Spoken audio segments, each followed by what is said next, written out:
Hi hello welcome to iView entertainments. Hit సినిమాను వదులుకున్నా అని బాధ వ్యక్తం చేసిన మమతా మోహన్ దాస్. మలయాళీ ముద్దుగమ్మ మమతా మోహన్ దాస్ తెలుగు ప్రేక్షకులకు సింగర్ గా పరిచయమైంది. తన అద్భుతమైన గాత్రంతో ఆకట్టుకుంది. తర్వాత హీరోయిన్ గా మారింది. ముందు మలయాళం, తమిళ చిత్రాల్లో తన నటనతో మెప్పించింది. యమదొంగ చిత్రంతో టాలీవుడ్ కి పరిచయం చేశారు దర్శక ధీరుడు రాజమౌళి. ఆమె నటిగా కొనసాగుతున్న తరుణంలో పెళ్లి చేసుకుంది. కొన్నాళ్ల పాటు సినిమాలకు దూరమైంది. క్యాన్సర్ తో పోరాడి గెలిచింది. మళ్లీ ఇప్పుడు నటిగా సినిమాలు చేస్తోంది. అయితే ఇప్పుడు ఇదంతా ఎందుకు అంటే, రీసెంట్ గా ఒక ఇంటర్వ్యూలో పలు ఆసక్తికరమైన విషయాలను తెలిపింది మమతా మోహన్ దాస్. యమదొంగ సినిమా కంటే ముందు నాకు తెలుగులో శ్యామ్ ప్రసాద్ రెడ్డి గారు నిర్మిస్తున్న అరుంధతి చిత్రంలో నటించే అవకాశం వచ్చింది. నేను ప్రాజెక్ట్ కోసం సైన్ కూడా చేశాను. అయితే కొన్ని రోజులకు సైన్ అవుట్ చేశాను. అందుకు కారణం అప్పటి మేనేజర్లు మరియు నాకు టాలీవుడ్ ఇండస్ట్రీ మీద అవగాహన లేకపోవడం. అందులోనూ నేను మలయాళీ అమ్మాయిని. బెహ్రెయిన్ లో పుట్టి పెరిగాను. చిన్నప్పటి నుంచి తమిళ సినిమాలు చూస్తూ పెరిగాను. తెలుగు సినిమాలు చూడలేదు, భాష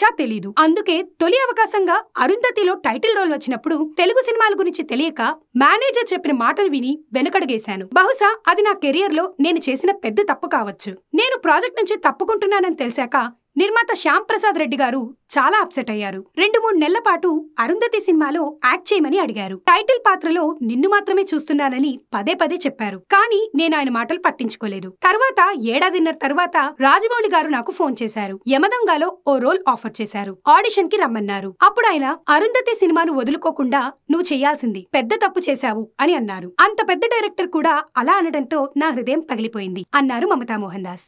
ఏది ఏమైనా కెరియర్ లో ఇలాంటివైతే కామన్.